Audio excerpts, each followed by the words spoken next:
Good morning everyone. आज हम बात करेंगे एसडीजी की सस्टेनेबल डेवलपमेंट गोल। पहले तो मैं आपको बताऊंगी कि सस्टेनेबल डेवलपमेंट क्या होता है। सतत विकास से अभिप्राय है कि ऐसा विकास जैसे कि हमारे पास प्रेजेंट टाइम में जो रिसोर्सेज है उनका प्रयोग हम इस तरह से करें कि जो हमारी जो नीड है आज वो तो पूरी हो, लेकिन जो आने वाली जनरेशन है उनके लिए भी वो रिसोर्स क्या हो सके, बच सके। मतलब कि विकास होना चाहिए पर वो संसाधनों के अंधाधुंध प्रयोग पर नहीं होना चाहिए। जो हमारे आने वाली जनरेशन है उनके लिए भी वो बचना चाहिए। हाँ जी सर। अब हम बात करेंगे जो ये सस्टेनेबल डेवलपमेंट गोल है इनके उसके बारे में ना। एक मिनट रुको, इससे पहले हम इनसे पूछेंगे। बोलो बेटे, आपके अनुसार ये जो इन्होंने शब्द यूज किया, क्या बोला बेटा? सतत विकास, सस्टेनेबल डेवलपमेंट, आप क्या देंगी परिभाषा इसको आपके हिसाब से, जो भी आपके शब्दों में बोला उस हिसाब से जो विकास है वो मतलब इस हिसाब से होना चाहिए जो अभी की जो पीढ़ी चली है उसके लिए भी हो और आगे वाली आने वाली पीढ़ी है उसके लिए भी जो बची रहे। कौन सी चीज़ बचानी है बेटा? संसाधन क्या संसाधन लिमिटेड है कि अनलिमिटेड है? विकास में साधन लगते हैं ना, जमीन, जंगल, पानी लिमिटेड है सर। अच्छा, मेरे हिसाब से तो तभी इसीलिए उनको बचाने की जरूरत है ना। क्या बात बोली, बहुत बढ़िया। अच्छा, आप कोई उदाहरण दे सकते हो इस चीज़ का, सस्टेनेबल डेवलपमेंट का उदाहरण जहाँ ये फेल हो रही है, कामयाब हो रही है? कोई आपके गांव से, कोई कहीं से आपको याद हो? बोलो अपने शब्दों में। सर सतत विकास ऐसा होगा मतलब हाँ। कि जो वर्तमान समय में जो पीढ़ी है वो ऐसे संसाधनों का उपयोग करे कि भविष्य में भी जो पीढ़ी आएगी उनको बहुत संसाधन बचे। मतलब सही बात है। अच्छा चलो, एक उदाहरण को लास्ट लेते हैं। आप बताओ, आपके गांव में जब कोई मृत्यु होती है, लकड़ी कहाँ से लाते हैं? जंगल से ना। तो फिर क्या, अगर मान लो जंगल से काटते ही जाएंगे है ना, तो लगाते भी होने शायद, है ना कि नहीं? मतलब इन द सेंस जब हम जंगल से लकड़ी निकाल रहे हैं तो हमें लगाते भी रहना पड़ेगा, खुद लगड़े देना पड़ेगा उसको। आग लगाएंगे तो ख़त्म हो जाएगी। तो इनके हिसाब से, ममता के हिसाब से, सस्टेनेबल डेवलपमेंट क्या है कि भाई ये पीढ़ी और आने वाली पीढ़ी के बीच में क्या होना चाहिए? न्याय। जैसे आपने बहुत अच्छा बोला कि प्राकृतिक संसाधनों की क्या है बेटा, लिमिटेशन है। स्वच्छ पानी की लिमिटेशन है, ताज़ी हवा की लिमिटेशन है। अगर हम सब खर्च कर देंगे तो वो क्या हो जाएगा, ख़त्म हो जाएगा ना। पर एक पॉइंट और है बेटा इसमें, वो है इंटरजनरेशनल।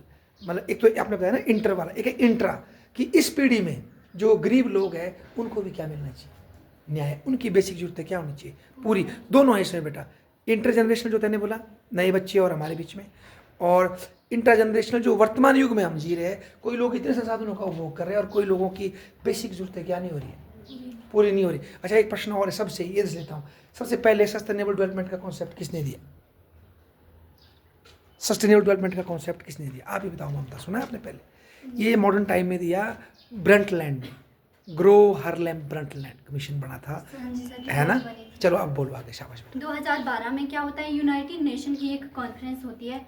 वहाँ पे यूनाइटेड नेशन के जितने भी मेंबर होते हैं वो क्या करते हैं, डिस्कशन करते हैं कि सस्टेनेबल डेवलपमेंट गोल होने चाहिए। क्योंकि जो मिलेनियम डेवलपमेंट गोल थे इनको अचीव करने का जो ईयर था वो 2015 तक था और इनकी अवधि अब समाप्त होने वाली थी। अच्छा, तो इन्होंने इसमें क्या किया, डिस्कशन किया कि सतत विकास के लिए क्या होने चाहिए, कुछ लक्ष्य होने चाहिए। फिर उसके बाद 25 सितंबर 2015 को क्या होता है, संयुक्त राष्ट्र की 17वीं बैठक होती है जिसमें यूनाइटेड नेशन के 193 मेंबर भाग लेते हैं। अच्छा। और सतत विकास के लिए क्या करते हैं, 17 गोल निर्धारित करते हैं। हालांकि जो ये गोल है इनको अपनाया गया है 25 सितंबर 1915 को, लेकिन अगर हम इनके इन्फोर्समेंट की बात करें तो इनको लागू किया गया 1 जनवरी 2016 को। और जो ये गोल है इनको क्या कहा जाता है, ग्लोबल गोल या कॉम्प्रिहेंशन गोल भी कहा जाता है। क्योंकि जो मिलेनियम डेवलपमेंट गोल थे ये क्या थे, सिर्फ विकासशील देशों के लिए थे। अच्छा। और जो ये एसडीजी है ये दोनों के लिए, मतलब ये विस्तृत है, विकासशील देशों के लिए भी और विकसित देशों के लिए भी है। अच्छा जी, बहुत बढ़िया। और जो ये सम्मेलन हुआ तो इसका जो क्या बोलते थीम थी वो था ये our transformation our world the 2030 agenda. अच्छा, transformation of our world 2030 agenda. Transformation का मतलब है परिवर्तन करना। बोलो चाहे। इन सब 17 गोलों को मिलाकर और इसको एक एजेंडा बनाया गया। जो ये 17 गोल है इसके लिए टारगेट निश्चित किए गए जो कितने 169। क्योंकि गोल क्या होते हैं, ब्रॉडर होते हैं। जैसे कि हमारा कोई लक्ष्य होगा, अगर हमें उसको अचीव करना तो हम क्या करेंगे, उसके लिए छोटे छोटे टारगेट्स लेंगे। तो इस हिसाब से इनके लिए भी टारगेट लिए गए और 247 इसके लिए इंडिकेटर लिए गए। 247? हाँ जी। अच्छा। अगर हम इसकी बात करें सस्टेनेबल डेवलपमेंट गोल तो इसके 3 एस्पेक्ट थे, मतलब 3 एस्पेक्ट को देखकर ये बनाया गया। एक था क्या बोलते हैं सोशल इंक्लूजन, दूसरा था इन्वायरमेंट प्रोटेक्शन और तीसरा था इकोनॉमिक ग्रोथ। इन तीनों इशू रुको, पहले इनसे पूछते हैं। शर्मा जी आप बताओ, सोशल इंक्लूजन का क्या मतलब हुआ आपके हिसाब से? सामाजिक समावेश क्या मतलब होता है इसका? सामाजिक समावेश जो उसमें समाज से रिलेटेड जो भी चीज़ें होंगी वो सब कुछ ले हाँ, आना। उनको जोड़ना है ना। मतलब समाज में जैसे मतलब कई समाजों में औरतों को, बेटियों को उतनी जगह नहीं है, तो उनके हितों को क्या करना, इंक्लूड करना। कोई गरीब वर्ग को बाहर रखा गया है या किसी नस्ल के हिसाब से रखा गया है, उनको अंदर करना, सबको साथ लेके चलना है ना। आगे बोलो, शाबाश बेटा। और इसमें ये जो सस्टेनेबल डेवलपमेंट गोल है ये हाँ। 5P की बात करता है। वो 5P है। पहला है पीपल, दूसरा है पीस, तीसरा है प्लानेट, चौथा है प्रॉस्पेरिटी और पांचवा है पार्टनरशिप। अच्छा। पीपल का मतलब है कि जितने भी लोग हैं उनके अधिकारों की रक्षा करना और उनको मतलब ज़्यादा से ज़्यादा जो उनकी नीड है उनको पूरा करना। रुको, 5P बोले आपने, बाकी बच्चे जरा फोन भी देखें अपने, है ऐसा कि नहीं? 5Ps है ना जी, शाबाश। दूसरा ये बात करता है पीस की, मतलब हमारे पूरे देश में क्या होना चाहिए, शांति बनी रहनी चाहिए, उसकी बात करता है। तीसरा प्रॉस्पेरिटी, मतलब सब लोगों की समृद्धि होनी चाहिए। की बात। पार्टनरशिप की बात करता है कि सभी लोगों की सहभागिता होनी चाहिए इसमें। गुड। मतलब फिर से बोलेंगे, आप रिपीट करेंगे? पहला क्या बोला पहला आपने? बोला पीपल सर, लोग, दूसरा है हाँ। पीस, तीसरा है प्रॉस्पेरिटी, चौथा है प्लानेट मतलब पृथ्वी के पर जितने भी लोग रहते हैं या फिर पारिस्थितिक तंत्र है जो भी, और पांचवा हो गया पार्टनरशिप। पार्टनरशिप। देखो, अब हम बात करते हैं कि जो सस्टेनेबल डेवलपमेंट गोल के लिए मतलब जो गोल बनाए गए ये 17 है, तो किस किस प्रकार से है। अच्छा। अब मैं इनके बारे में आपको बताऊंगी। पहला है गरीबी की पूर्णता समाप्ति। अगर आपको सब याद है कॉपी ले सकते हो आप, सर, ऐसे भी याद बोल कर सकते लिया हैं। आपने? ठीक है, बोलो शाबाश। पहला है गरीबी की समाप्ति। अच्छा। इसमें क्या कहा गया है कि 2030 तक क्या करना है, गरीबी को पूर्ण रूप से समाप्त करना है। मतलब गरीबी को समाप्त करने की आजकल मतलब गरीब उनको माना जाता है जो अमेरिकी डॉलर 1.25 की जो उससे नीचे का जीवन जीते हैं। दिन में ना, दिन Yes, में? sir. अच्छा, 1.25 डॉलर मतलब लगभग 125 कितने 80 रुपये का डॉलर है कि 85 रुपये का है, पता नहीं। मतलब मान लो ये रख लो 150 तक रख लो, बड़ा खुले थे। तो 150 रुपये से कम में जो गुजारा कर रहे हैं वो गरीब है। कौन तय करता है ये? किसी को है आइडिया? किसने किया ये? वर्ल्ड लेवल पे गरीबी रेखा कौन तय करता है, सोचा आप लोगों ने?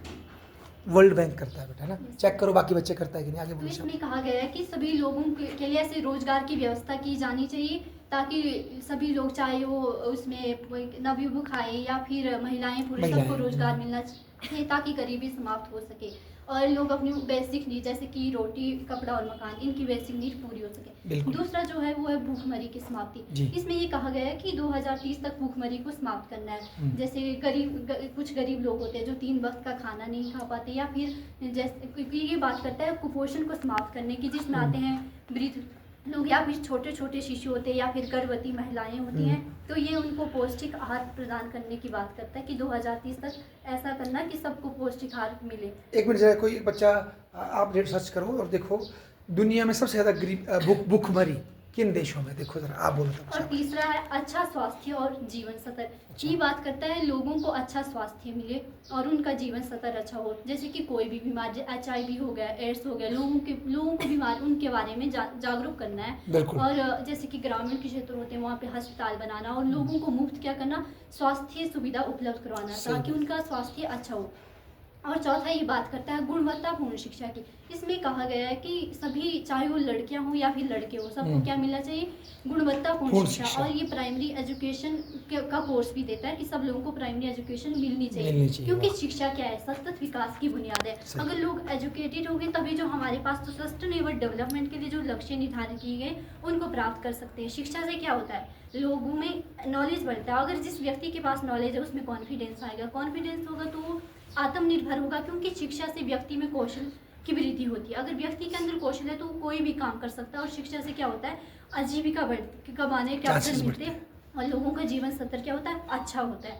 और ये पांचवा ये लैंगिक समानता की बात। रुको एक मिनट, पहले ये बताएंगे हमें, आप बताओ बेटा, या उमा बताओ पहले, उमा टाइम है तो बताओ।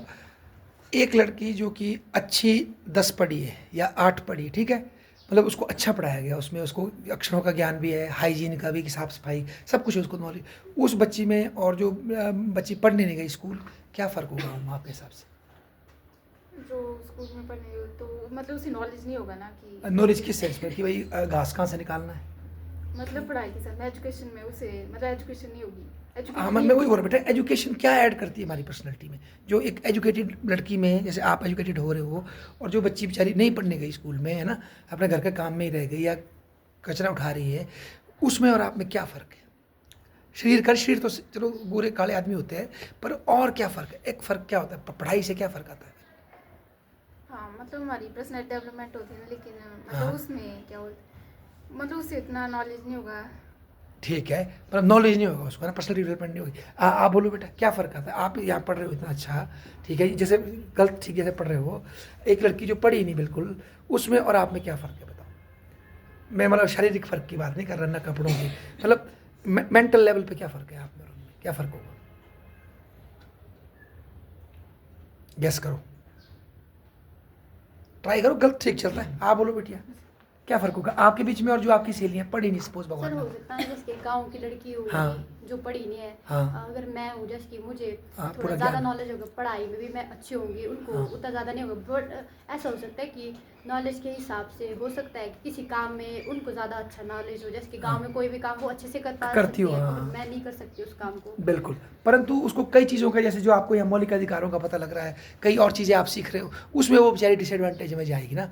और सबसे बड़ी बात है, एजुकेशन से हमें अपनी बात रखने की क्षमता आती है हमारे अंदर, बिना डरे ना, वो चीज़ मिस करेगी वो। अच्छा अगले बोलो, अगला गोल क्या है बेटा? 5वां इसका गोल है लैंगिक समानता। ये बात करता है कि किसी भी स्तर पर, हाँ। चाहे वो शिक्षा का क्षेत्र हो, राजनीति के क्षेत्र हो, आर्थिक क्षेत्र हो, किसी भी स्तर पे क्या नहीं होना चाहिए, महिलाओं के साथ लैंगिक भेदभाव नहीं। लैंगिक समानता बोल रहे हैं आप, Yes, जेंडर sir. इक्वालिटी से, ठीक है, शाबाश। और ये बात करता है कि महिलाओं को सशक्त बनाया जाए। अगर महिलाएं सशक्त होगी तो उनके साथ जो शोषण होता है वो नहीं होगा, उनको अपने अधिकारों के बारे में पता होगा, उनको पता होगा कि अगर उनका शोषण हो रहा है तो उनके लिए कुछ अधिनियम कैसे होगा। लड़ना है, सही Yes, sir. सही बात। और छठा है इसका गोल साफ पानी और स्वच्छता। प्राय देखा जाता है साफ क्या होता है कि अपर्याप्त जल आपूर्ति के कारण या फिर स्वच्छता ना होने के कारण छोटे छोटे बच्चे ज़्यादातर बीमार हो रहे हैं। तो इसमें क्या कहा गया है कि सभी लोगों को स्वच्छ पानी मिलना चाहिए। और आप देखते भी होंगे जैसे गांव में हर घर में मुफ्त पानी, हर घर में नल का एक ऐसी हाँ, योजना भारत में बनाई ऐसी गई योजना है, है। जी। और ये बात करता है साफ, मतलब क्लीन सिटी की भी बात करता है। इसमें कहा गया है कि स्वच्छता की और भी विशेष ध्यान दिया जाना चाहिए। 7वां इसका गोल है सस्ती और स्वच्छ ऊर्जा। अच्छा, ये बात करता है कि सभी लोगों को सस्ते मूल्य पर क्या मिलना चाहिए, ऊर्जा मिलनी चाहिए। और वो ऊर्जा ऐसी होनी चाहिए जिससे हमारा जो इन्वायरमेंट है उसको किसी भी तरह का नुकसान नहीं होना चाहिए, जैसे कि सौर ऊर्जा, जल ऊर्जा हो गई और पवन ऊर्जा। 8वां इसका जो गोल है वो है अच्छा काम और आर्थिक विकास। ये बात करता है कि ऐसी विकासात्मक योजनाएं बनाना जिससे क्या हो, सभी लोगों को अच्छा क्या मिले, रोजगार मिले। अगर अच्छा रोजगार मिलेगा तो क्या होगा, आर्थिक डेवलपमेंट होगी। और जो इसका 9वां गोल है वो है उद्योग, नवाचार और बुनियादी ढांचे का विकास। उद्योग, नवाचार और बुनियादी ढांचे ठीक का है। विकास। ये बात करता है कि औद्योगिकरण को बढ़ावा मिले। अगर औद्योगिकरण होगा तो लोगों को रोजगार मिले। ये बात करता है कि नई नई कंपनियों के नवाचार के और अनुसंधान को भी ये बढ़ावा देता है। और इसका 10वां गोल है असमानता में कमी। अच्छा, असमानता में कमी ये बात करता है कि असमानता की कमी से अभिप्राय ये नहीं है कि जेंडर के बेस। ये बात करता है कि किसी भी प्रकार की योजना बनाई जाती, नीतियां बनाई जाती, उनका लाभ क्या होना चाहिए, सभी लोगों को मिलना चाहिए। ऐसा नहीं होना चाहिए कि जो उच्च वर्ग है उसको ही उसका लाभ मिले, सभी लोगों को समान रूप से उसका लाभ मिलना चाहिए। और जो पिछड़े वर्ग के लोग हैं उनको समानता में लाने के लिए उनको कुछ विशेष अधिकार भी मिलने चाहिए। कितने हुए हमारे? 10 गोल हो गए, 11 बताया 10 आपने? बताए। 10, शाबाश। अच्छा आपको मिला सबसे ज़्यादा भूखमरी किस देश में? हैती में। और उसके बाद भारत में, बिहार में। देखो मतलब भूखमरी बेटा बहुत बड़ी समस्या है। अच्छा आगे बोलो, और शाबाश। इसका 11वां गोल है टिकाऊ शहरी और सामुदायिक विकास। ये बात करता है कि शहरों में क्या होना चाहिए। हैती पता कौन है? अमेरिकी महाद्वीप में एक ही गरीब देश है हैती, टापू है एक।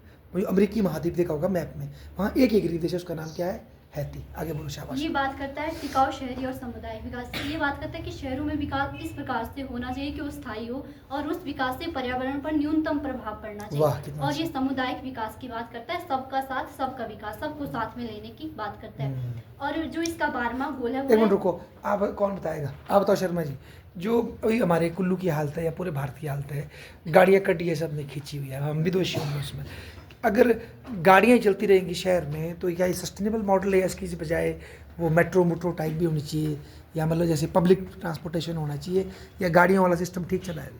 सर इसमें होना चाहिए जैसे सर कोई जैसे टीचर्स है हाँ, वो आते हैं सर कॉलेज को, जो आसपास कहते हैं वो सर मिक्स हो गया, इकट्ठे हो क्या है, हाँ, पूल में आए, सर जैसे दिल्ली में भी ट्राई की थी, हाँ, इवन आउट की, हाँ जी, हाँ जी, वैसे सर कुछ है ना। कर सकते और हैं। पब्लिक ट्रांसपोर्टेशन, अगर आप कभी वीडियो देखेंगे बड़े शहरों की, लग्जमबर्ग वगैरह प्रॉस्पर शहरों की, वहाँ की बसें ऐसी सोने जैसी बसें हैं मतलब। और सभी लोग जो है पब्लिक ट्रांसपोर्टेशन में आते हैं, सस्ता भी होता है वो ट्रांसपोर्टेशन, और अच्छा भी होता है। अभी क्या समस्या है हमारे देश में, पब्लिक ट्रांसपोर्टेशन अच्छा नहीं है, बदतमीजी होती है आदमी के साथ, उसको जब सेफ फैसिलिटी नहीं है।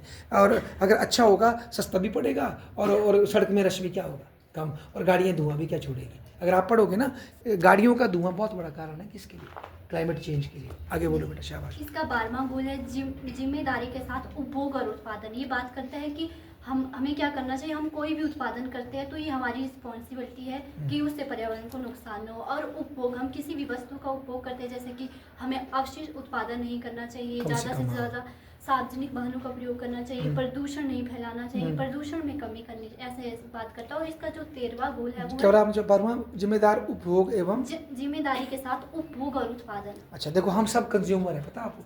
जैसे एक छोटा सा उदाहरण देता हूँ मैं, पीछे शादियों में देखो दूसरी प्लेटें लग गई थी वो प्लास्टिक वाली, है ना। अब अगर किसी के पास थोड़े पैसे है, थोड़ी महंगी पड़ती है वो पत्तल जो होती है पत्ते वाली, उसको यूज़ कर सकते हैं आप, तो वो उससे क्या होगा, आपका कम होगा। आजकल एक ट्रेंड और चलता है, देखो वो छोटी छोटी बोतलें आ गई है पानी की, और वो ढेर लग जाता है बाद में, उसकी बजाय वो गिलास वाला सिस्टम बढ़िया था। अगर उसको थोड़ा साफ करके करते देते हम तो कष्ट होना था, पर सफाई रहनी थी ना। हर शादी के बाद देखो कितना ढेर लगता है, देखा होगा आपने ना। तो ये जिम्मेदार उपभोग, मतलब उन्हीं चीज़ों को खाओ, और अगर कोई आपने चीज़ ली है उसको प्रॉपर कचरे में वापस करो। शाबाश बेटा। और इसका 13वां गोल है वो है जलवायु परिवर्तन। ये बात करता है कि जलवायु परिवर्तन से होने वाले जो उसके इफेक्ट पड़ते हैं तथा उससे जो नुकसान होता है उसके लिए योजनाएं बनानी चाहिए, नीतियाँ होनी चाहिए, तथा किसी भी प्रकार की आपदा आती है उससे लोगों को सुरक्षा प्रदान की जानी चाहिए। जैसे कि NDMA बनाए गए हैं, इसके लिए नेशनल डिजास्टर मैनेजमेंट अथॉरिटी। सही।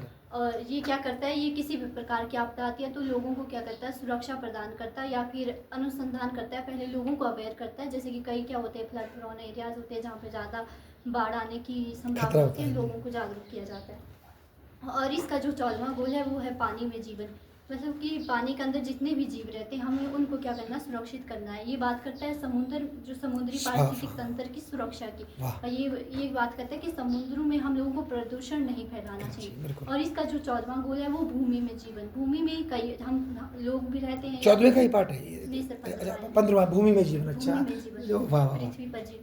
ये इसमें कहा गया है कि हम लोगों को क्या करना है, भूमि पे जीवन, चाहे वो पारिस्थितिक तंत्र हो, जंगलों की कटाई को रोकना, या फिर ज़्यादा से ज़्यादा वन्य जीव संरक्षण करना, या फिर जैव विविधता को जो नुकसान हो रहा है उसको कम करना।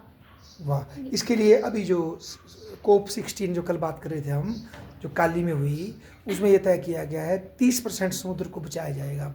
अभी तक 4-5% से ज़्यादा समुद्र सुरक्षित नहीं है। अब 30% समुद्र को बनाएंगे नेशनल पार्क टाइप, वहाँ शोषण नहीं करना है, और प्लास्टिक को रोकना है समुद्र में।